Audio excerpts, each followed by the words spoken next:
আমরা আজকে দেখতে পাচ্ছি বাংলাদেশের আমজনতা সকল শ্রেণী পেশার মানুষ রাস্তায় নেমে পড়েছে। সরকার কি আসলে থাকবে কিনা? আপনাকে ধন্যবাদ জানাই। আপনারা জানেন বাংলাদেশের দীর্ঘ ক্ষোভ এবং অপশাসনের বিরুদ্ধে এদেশের জনসাধারণ আজকে রাস্তা নেমে এসেছে।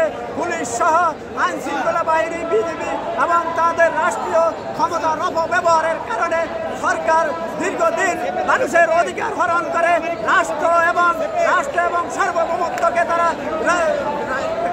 রায়ত্ব করে এবং রাষ্ট্রের সকল ক্ষমতা অপব্যবহার করে জনগণের বিরুদ্ধে যখন তারা যুদ্ধ ঘোষণা করেছিল, ঠিক সেই সময় এদেশের ছাত্র জনতা আজকে তাদের বুকের তাজা রক্ত দেওয়ার জন্য তারা প্রস্তুত হয়ে আছে।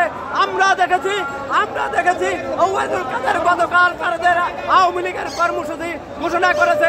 সেই কর্মসূচিতে প্রমাণিত হয় আওয়ামী লীগ একটি দেউলিয়াতের রাজনীতিতে পরিণত হয়েছে। আওয়ামী লীগ একটি সন্ত্রাসী সংগঠন। এই সন্ত্রাসীবাদে বিরুদ্ধে এবং অবধারিত আজকে বাংলাদেশের জাতীয়তাবাদী ইসলামী মূল্যবোধের শক্তির বিরুদ্ধে একটি অপশক্তির বিরুদ্ধে আমাদের আন্দোলন চলছে। সেই আন্দোলন আমাদের অবশ্যই বিজয়ী হবে। ছাত্রতার পাশে আমরা জনসাধারণ এবং বিভিন্ন পেশাজীবীর মানুষ আজকে ঢাকার রাজপথে নেমে এসেছে। শুধু ঢাকার রাজপথ নয়, বিভিন্ন পাড়ায় মহল্লায় তারা তাদের এই প্রতিরোধ গড়ে তুলেছে। আমরা বলতে চাই আমরা আওয়ামী লীগ সন্ত্রাসীদের বিরুদ্ধে আমাদের প্রতিরোধ গড়ে তুলছি এবং সেই প্রতিরোধে আমাদের বিজয় অনিবার্য এবং অবধারিত।